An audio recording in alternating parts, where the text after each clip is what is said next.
So question number 7 क्या कहता है? The village playground is shaped as a square of side 40 metres. ठीक है, तो भैया इस तरीके से एक प्लेग्राउंड है हमारा स्क्वायर शेप में, और इसका साइड कितना है? 40 है। ठीक है, स्क्वायर है तो भैया ये भी 40, ये भी 40 है कि नहीं। अब क्या किया गया है? A path of width s metre is created around the playground. अब इस प्लेग्राउंड के अराउंड, मतलब इसके अराउंड एक पाथ बनाया गया है। जैसे मान लो इस तरीके से एक पाथ बना होगा जिसमें ये भी S है, ये भी S है, ये भी S है, ये भी S है। बेसिकली एक वॉकिंग पाथ बनाया है यहाँ पे इस तरीके से। So area for people to walk. Now find an expression for the area of the path in terms of S। अब इस ये जो पाथ बना है इसका एरिया क्या होगा वो हमें फाइंड करना। थोड़ा सा लॉजिकल क्वेश्चन है, सिंपल सी चीज देखो, इस तरीके से इस फिगर को देखो, एक ये बड़ा स्क्वायर है, इसके बीच में एक छोटा स्क्वायर है। अगर मैं बड़े वाले स्क्वायर का एरिया निकाल लूं तो मेरे पास क्या आ जाएगा? ये पूरा एरिया आ जाएगा, है ना। अब इस पूरे एरिया में से अगर मैं छोटे वाले स्क्वायर का एरिया हटा दूं तो मेरे पास क्या बचेगा? खुद सोच के देखो, मेरे पास ये पूरा एरिया है जिसमें से मैंने ये जो अंदर स्क्वायर है ना इसका एरिया हटा दिया, तो मेरे पास बाहर की जो हमारी सराउंडिंग है इसका एरिया आ जाएगा। फिर से एक बार देखो, ये देखो, ये पूरा एरिया मैंने बड़े वाले बॉक्स का एरिया निकाल लिया। ठीक है, अब इसमें जो अंदर जो बॉक्स है इसका एरिया मैं माइनस कर दूंगी तो शेडिंग वाला क्या बचा? सिर्फ ब्लू वाला पाथ आ जाएगा। मतलब एरिया ऑफ जो हमारा बिगर स्क्वायर है उसमें से अगर मैं माइनस कर दूं एरिया ऑफ स्मॉलर स्क्वायर तो ये क्या आ जाएगा? ये निकल के आ जाएगा एरिया ऑफ दी पाथ जो हमें निकालना है। अब क्वेश्चन आता है भैया बाकी दोनों स्क्वायर्स का एरिया निकालोगे कैसे? यहां लिख तो दिया हमने कि माइनस कर देंगे। अब अगर एरिया ऑफ स्क्वायर, रुको यार इसको जरा, कहां गया? ये पूरा ही हटा देते हैं। अब अगर, अरे हट जा भाई, हाँ, सो अब मुझे क्या करना है? बड़े वाले स्क्वायर की अगर मैं बात करूं तो इसकी साइड कितनी है? यहां से लेके यहां तक ये 40 है, इधर S बड़ा और इधर भी S बड़ा, ये 40 है, ये S है, ये S है, तो ये पूरा कितना हो गया बच्चे? 40 प्लस S 2S हो गया, ये आ गया 40 प्लस 2S। तो बड़े वाले स्क्वायर की जो साइड है वो 40 प्लस 2S है। सो अगर मैं निकाल रही हूं एरिया ऑफ बिगर स्क्वायर, जो बड़ा वाला स्क्वायर है उसका अगर मैं एरिया निकाल रही हूं, सो साइड स्क्वायर होता है, साइड कितनी है? 40 प्लस 2S, इस पूरे का स्क्वायर कर दिया जाएगा। अब a plus B whole square, so a square plus b square plus 2ab। ठीक है, सो ये मेरा हो जाएगा 40 का स्क्वायर, 4 4 जा 16, साथ में 2 0 प्लस 2 का स्क्वायर 4, साथ में s स्क्वायर प्लस ये आ जाएगा 4 2 जा 8, 8 2 जा 16, 16 साथ में 0 और s। तो ये पूरा आ गया मेरे बड़े वाले स्क्वायर का एरिया। इसके बाद क्या निकालना है? Area of smaller square. So area of smaller square जो है वो निकालना तो बहुत आसान है। क्यों? क्योंकि इसकी साइड कितनी दे रखी है? 40, तो 40 इंटू 40, अब 40 का स्क्वायर करना है तो डायरेक्टली हो जाएगा 4 4 जा 16 और साथ में 2 0, तो ये आ गया 1600। अब एरिया ऑफ पाथ हमने क्या बोला था? बड़े वाले स्क्वायर का एरिया कितना आया था? 1600 plus 4s square and plus 160s। ठीक है, इसमें से माइनस करना है छोटे वाले का। सो छोटे वाले का कितना है? 1600 प्लस का 1600 माइनस का 1600, कितना बचा हमारे पास? बचा 4s स्क्वायर प्लस 160s। तो ये हो गया हमारा आंसर। सो मतलब जो एरिया ऑफ पाथ s की टर्म्स में पूछा था वो आ जाएगा 4s स्क्वायर प्लस 160s। ठीक है, समझ में आ गया। चलो नेक्स्ट क्वेश्चन पे चलते हैं, क्वेश्चन नंबर 8। अब क्वेश्चन नंबर 8 में ना बड़ी सिंपल सी चीज बोली है। क्या बोला है? If a number plus its reciprocal equals to this. एक नंबर है, मान लो वो नंबर x है, ठीक है, एंड इसका रेसिप्रोकल क्या होगा? जैसे अगर 4 है, 4 का रेसिप्रोकल क्या होगा? 1/4। तो अगर नंबर x है तो उसका रेसिप्रोकल क्या होगा? 1 अपॉन एक्स। और हमें क्या बोला है, if a number plus its reciprocal, तो नंबर अगर x है उसका रेसिप्रोकल 1 अपॉन एक्स है, इसको प्लस करके क्या आ रहा है, 10 अपॉन 3 आ रहा है। तो देखो जरा, हमें वो नंबर फाइंड करना है, मतलब मुझे यहाँ पे x की वैल्यू निकालनी है। सो यहाँ पे देखो इसको कैसे सॉल्व कर सकती हूँ मैं, अपॉन में लेंगे मतलब एलसीएम लेंगे, ये आ गया x, यहाँ पे कुछ नहीं, x into x, x square बन जाएगा प्लस 1 एंड यहाँ पे 10 अपॉन 3 है, तो अब यहाँ पे क्रॉस मल्टीप्लाई कर दो, ये हो जाएगा 3 मल्टीप्लाई होगा एक्स स्क्वायर प्लस 1 से एंड इक्वल्स टू में आ जाएगा 10x से मल्टीप्लाई होगा 10x आ गया, तो ये हो गया मेरा 3x square plus 3 and 10x को अगर मैं इधर ले आऊं माइनस का 10x हो जाएगा, ठीक है। सो ये बन जाएगा, अगर हम अच्छे से लाइन करें, 3x square minus 10x plus 3, ठीक है। अब मुझे यहां से x की वैल्यू निकालनी है, तो x की वैल्यू मतलब फैक्टराइज ही करना पड़ेगा। अब देखो इसको फैक्टराइज कैसे करेंगे, 3 3 9, तो मल्टीप्लाई करके 9 आए प्लस माइनस करके 10 आए, कितना सिंपल है यार, 9 1 9 एंड अगर हम 9 प्लस 1 करें तो 10 आता है। सो ये हमारा हो जाएगा 3x square then 9x and x plus 3। So यहाँ पे माइनस ही आएगा, इधर क्या होगा, माइनस ही आएगा, ठीक है ना, क्योंकि माइनस माइनस प्लस करना है हमें। अब इन दोनों में देखो 3 कॉमन है, x कॉमन है, ये हमारे पास बचेगा, यहाँ पे 3 बाहर चला गया, x बाहर चला गया, सिर्फ एक x बचा, माइनस 3 3 9 एंड साथ में हमारा x तो बाहर जा ही चुका है, तो सिर्फ x माइनस 3 बचेगा।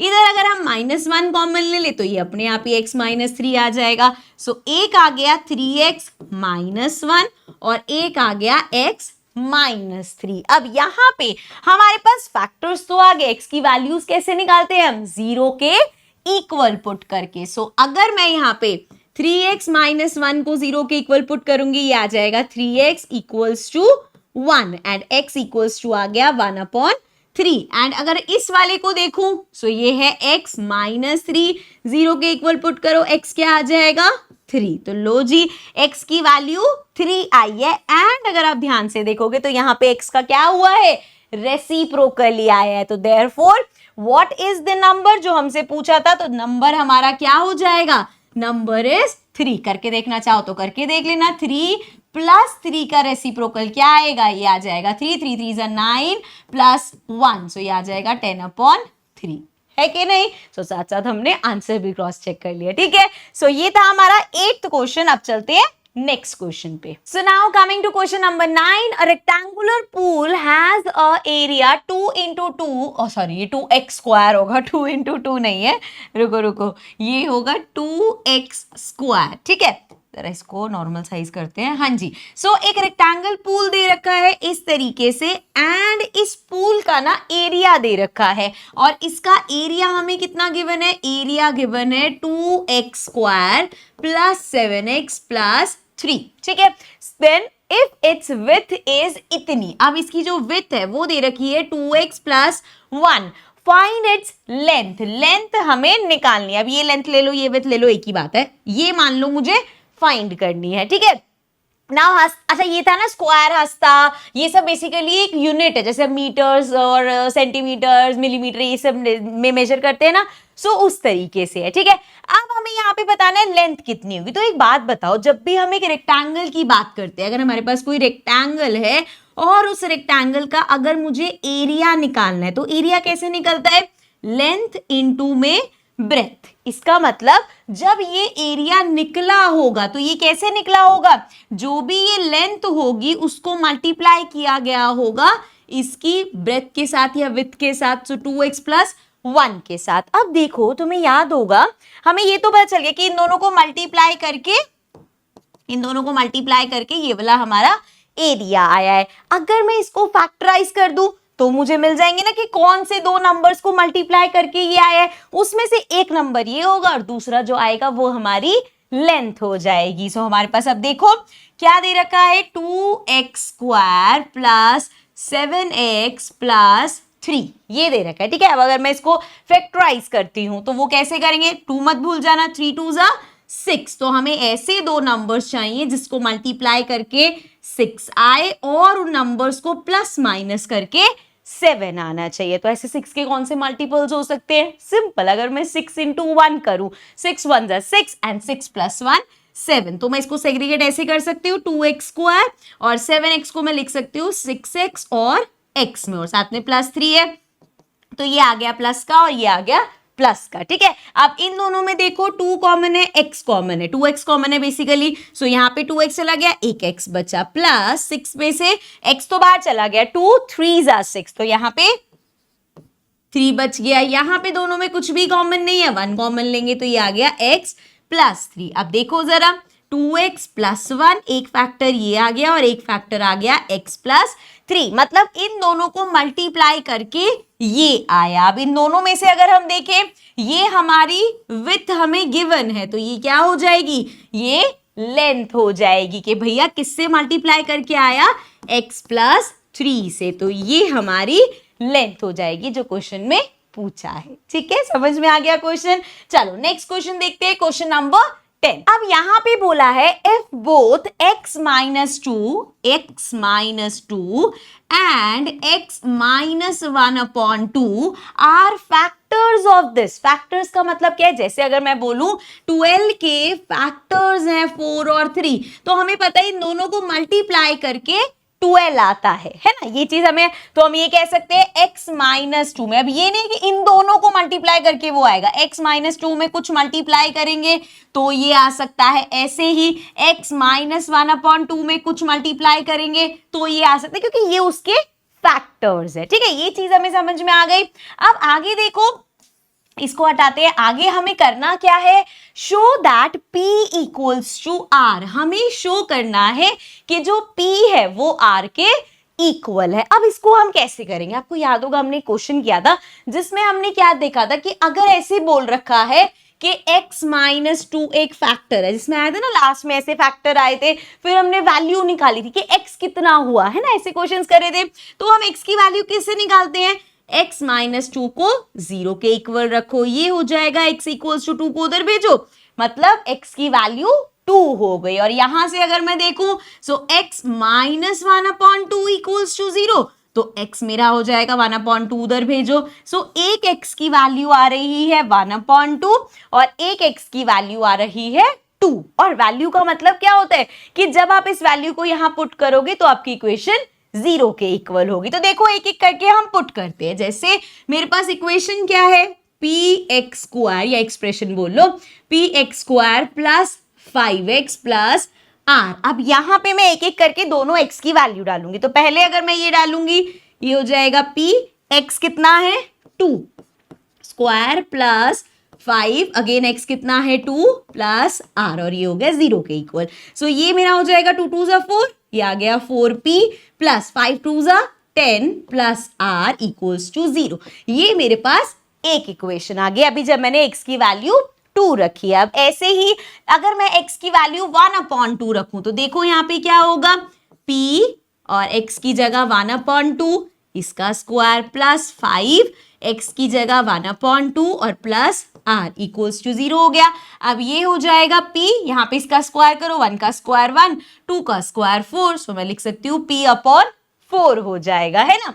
एंड प्लस करेंगे 5 1 जा 5 अपॉन में 2 प्लस r इक्वल्स टू 0। अब इसको थोड़ा सा आगे अगर मैं इसको सॉल्व करना चाहूँ, इसको ऐसे कर सकते हैं, यहाँ पे एलसीएम क्या आएगा, 8 आ जाएगा, या 8 क्यों 4 ही आ जाएगा, है ना। सो ये मेरे पास हो जाएगा p प्लस 2 इंटू 2 4, सो 5 2 जा 10 प्लस यहाँ पे कुछ नहीं है, मतलब 4 से मल्टीप्लाई होगा, तो ये आ गया 4r इक्वल्स टू 0। अब इस वाले 4 को वहां भेज दो, तो हमारे पास क्या बचा, p plus 10 plus 4r equals to 0। अब ये आ गई मेरे पास सेकेंड इक्वेशन। अब ध्यान से देखो, पहली इक्वेशन में वो कह रहे हैं ये 0 के इक्वल है, दूसरी इक्वेशन में वो कह रहा है ये 0 के इक्वल है। दोनों को मैं अगर इक्वेट कर दूं, दोनों इक्वल होंगे ना भैया, इसको सॉल्व करके भी 0 आ रहा है, इसको सॉल्व करके भी 0 आ रहा है, तो दोनों सेम होंगे। तो यहां से मैं लिख सकती हूं कि मेरा 4p plus 10 plus r equal होगा p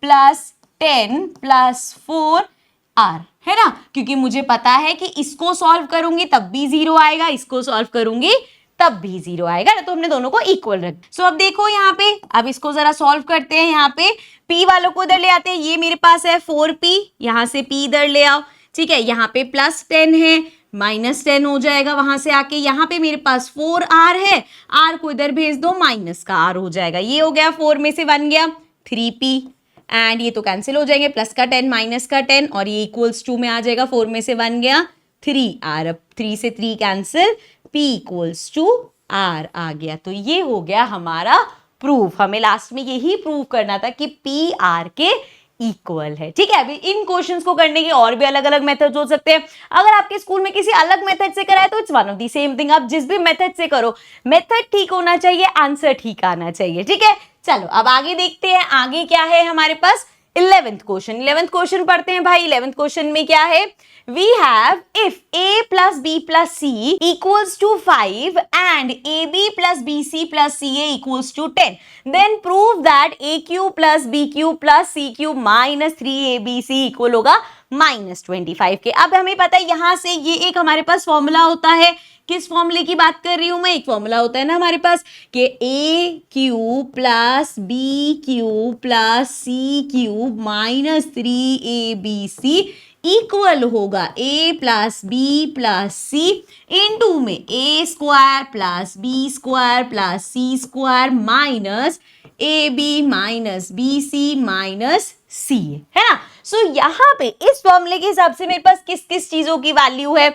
यहाँ पे मेरे पास a plus b plus c है, मतलब मेरे पास इसकी वैल्यू है, ठीक है। फिर मेरे पास a b plus b c plus c है। यहाँ पे अगर मैं यहाँ से माइनस कॉमन ले लूँ तो एक तरह से मेरे पास इसकी वैल्यू भी है। लेकिन मेरे पास ये नहीं है कि a square plus B square plus C square इसकी क्या वैल्यू होगी। तो पहले मुझे ये वैल्यू निकालनी है, उसके बाद जब मैं यहाँ सारी वैल्यूज पुट करूंगी और अगर वो -25 के इक्वल आ गया तो हम प्रूव कर देंगे कि भैया जो आपने कहा था वो हमने प्रूव कर दिया, ठीक है। लेकिन वैल्यू कैसे निकालेंगे अब इसकी, तो इसके लिए याद करो ऐसा कौन सा फॉर्मूला है जहां पे a square plus B square plus C square आता हो। सो अगर हम करते हैं a plus b plus c whole square, एक ये फॉर्मूला होता है ना। सो इसमें मेरे पास क्या आता है, a square plus B square plus C square plus 2ab plus 2bc plus 2ca, है ना। अब अगर मैं यहां से वैल्यूज निकालने की कोशिश करूं, अब a प्लस बी प्लस सी कितना है 5, तो ये तो आ गया 5 का स्क्वायर। ये तो मुझे चाहिए ये पूरा, तो एज इट इज लिख दो a square plus B square plus C square and plus इन तीनों में से मेरे पास 2 कॉमन आ रहा है। मान लो मैंने यहाँ 2 कॉमन ले लिया तो मेरे पास क्या बचा, a b plus b c plus c a. अब इसकी भी वैल्यू है मेरे पास, ये किसके इक्वल है 10 के। अगले स्टेप पे चलते हैं, a square plus B square plus C square plus 2 into 10। So ये क्या हो जाएगा मेरा 5 का स्क्वायर 25, ठीक है। एंड ये 10 इंटू 2 20 प्लस का इधर आके माइनस का 20 हो जाएगा। तो ये आ गया a square plus B square plus C square. 25 में से 20 माइनस करो क्या आएगा 5। तो मेरे पास a square plus B square plus C square की वैल्यू आ गई विच इज 5। तो यही मुझे चाहिए था। अब अगर मेरे पास ये वैल्यू आ गई है तो मैं यहाँ पे पुट करती हूँ। अब देखो a प्लस बी प्लस सी कितना है 5 गिवन है। देन ब्रैकेट में जाओ a square plus B square plus C square कितना है मेरे पास 5 मैंने अभी निकाला। अब मैं यहाँ से माइनस कॉमन ले रही हूँ, मेरे पास ब्रैकेट में क्या बचेगा a b plus b c plus c. क्यों कॉमन लिया मैंने, क्योंकि मेरे पास वैल्यू इसकी है ना। सो ये मेरे पास आ गया पूरा 5 एंड ये हो जाएगा 5 माइनस, अब इसको प्लस करके क्या आ रहा है 10। सो ये मेरे पास हो गया 5 एंड 10 में से 5 माइनस करो 5, लेकिन माइनस का 5 5 जा 25 माइनस 25। तो यही हमें प्रूव करना था कि ये जो है किसके इक्वल होगा -25 के। So this is what we need to proof. I hope समझ में आ गया होगा। ऐसा एक क्वेश्चन हमने पहले भी किया था, तो हम पूरे उसमें देखेंगे कि क्या क्या वैल्यूज मेरे पास हैं और क्या मुझे चाहिए, और जो चाहिए वो मैं किस फॉर्मूला से कैसे निकाल सकती हूँ। ठीक है, क्लियर है। चलो फिर नेक्स्ट क्वेश्चन पे चलते हैं, क्वेश्चन नंबर 12। अब 12 क्वेश्चन कहता है by factoring the expression check that n cube minus n is always divisible by 6 for all the natural numbers n and give reason. अब ये कैसा अजीब सा क्वेश्चन आया है. अच्छा, डिविजिबिलिटी ऑफ 6 कैसे चेक करते हैं? आपको याद होगा हमने छोटी क्लासेस में सीखा था, जब भी हमें देखना है कोई नंबर 6 से डिविजिबल है या नहीं, तो जैसे बाकी सबका देखा था ना कि इवन नंबर्स है तो 2 से डिविजिबल है, सम जो है अगर 3 के टेबल में आ रहा है तो 3 से डिविजिबल है. ऐसे ही हमने सबका डिविजिबिलिटी टेस्ट देखा था. और 6 की बारी में हमने कहा था अगर कोई नंबर 2 से और 3 से डिविजिबल है तो वो 6 से डिविजिबल डेफिनेटली होगा. ये चीज याद है. अब देखो यहां पे वापस आ जाते हैं. अब इस पूरे में देखो मुझे n कॉमन दिख रहा है, ये मैंने n कॉमन लिया, यहां पे बचेगा n स्क्वायर माइनस 1, है ना. अब आगे देखो और भी मैं यहाँ पे कुछ कर सकती हूँ. ये मेरे पास है n स्क्वायर माइनस 1 की अगर मैं बात करूँ, उसको मैं ऐसे लिख सकती हूँ n का स्क्वायर माइनस 1 का स्क्वायर. सो ये आ जाएगा a square minus b square. So a plus b and a minus b. सो ये मेरा आ जाएगा n प्लस 1 n माइनस 1. सो यहाँ पे अगर मैं अभी क्या हो रहे हैं, तीनों नंबर्स मल्टीप्लाई हो रहे हैं. ध्यान से समझना इसको. यहां पे अगर मैं इन तीन नंबर्स को मल्टीप्लाई हो रहे हैं तो हम किसी भी ऑर्डर में लिख सकते हैं. अगर मैं ऐसे लिखूं n माइनस 1 n और फिर n प्लस 1, ऐसे भी लिख सकती हूँ. ऑर्डर तो चेंज किया है मैंने, n माइनस 1 पहले लिख दिया, फिर n लिख दिया, फिर n प्लस 1 लिख दिया, एक ही बात है. अब भैया सिंपल सी बात है ना, 6 इंटू 4 लिखो या 4 इंटू 6 लिखो, बात तो सेम ही रहेगी, है कि नहीं. सो अब यहाँ पे हुआ क्या, लेकिन यहां से अब मैं कैसे बताऊं कि इसको जब आप मल्टीप्लाई करोगे तो वो 6 से डिविजिबल होगा या नहीं. क्वेश्चन तो यही है. अब यहाँ पे एक ध्यान से पैटर्न देखो, n माइनस 1 n प्लस 1. मान लो n कोई भी नंबर है, अगर n 6 है, कोई भी रैंडम ले लेना, तो ये क्या हो जाएगा 5, क्योंकि n माइनस 1 है, n प्लस 1 ये 7. अगर n तुम्हारा 10 है तो ये क्या हो जाएगा 9 और ये क्या हो जाएगा 11. अगर 10 n 20 है तो एक पहले माइनस 1 19 और 21. तो हम यहाँ पे एक चीज जज कर सकते हैं कि ये 3 कॉन्जिक्यूटिव नंबर है. अब काउंटिंग में अगर आप 3 कॉन्जिक्यूटिव नंबर्स ले रहे हो, जैसे यहाँ पे बड़े सारे एग्जांपल दिख सकते हैं 5 6 7 9 10 11 19 20 21. तो जब भी हम 3 कॉन्जिक्यूटिव नंबर का प्रोडक्ट कर रहे हैं, तो ये तो आपको पता है हर एक नंबर छोड़ के इवन नंबर आता है और वो 2 से डिविजिबल होता है. और काउंटिंग में हर तीसरा नंबर 3 से डिविजिबल होता है. जैसे यहीं पे एग्जांपल देखो, ये नंबर मेरा 2 से भी डिविजिबल है, 3 से भी डिविजिबल है. यहाँ पे देखें ये 3 से डिविजिबल है, ये 2 से डिविजिबल है. यहाँ पे देखो ये 2 से डिविजिबल है, ये तुम्हारा 3 से डिविजिबल है. तो जब भी तुम 3 नंबर्स लोगे जो कॉन्जिक्यूटिव होंगे, वो तीनों में से एक 2 से और एक 3 से डेफिनेटली डिविजिबल होगा. और जब हम इसको मल्टीप्लाई कर रहे हैं तो जो भी नंबर, अब जैसे जो 20 21 मल्टीप्लाई होगा, इसका 2 फैक्टर है, इसका 3 फैक्टर है, मतलब ये जो भी मल्टीप्लाई करके आएगा वो 2 से भी डिविजिबल होगा, 3 से भी. इनको भी जब मल्टीप्लाई करोगे 2 से भी डिविजिबल, 3 से भी. इनको मल्टीप्लाई कर लो 2 से भी डिविजिबल, 3 से भी डिविजिबल, है ना. सो दैट मीन्स कि जब 3 कॉन्जिक्यूटिव नंबर्स की बात होगी तो वो 2 से भी उनका प्रोडक्ट 2 से भी डिविजिबल होगा, 3 से भी. और अगर 2 और 3 दोनों से डिविजिबल है तो दैट मीन्स वो 6 से भी डिविजिबल होगा. तो ये चीज बिल्कुल ठीक है कि n क्यूब माइनस n, क्योंकि जब हम इसको आगे सॉल्व कर रहे हैं या जब हम इसको फैक्टराइज कर रहे हैं तो हमारे पास आ रहा है प्रोडक्ट ऑफ 3 कॉन्जिक्यूटिव नंबर्स. सो जब हमारे पास 3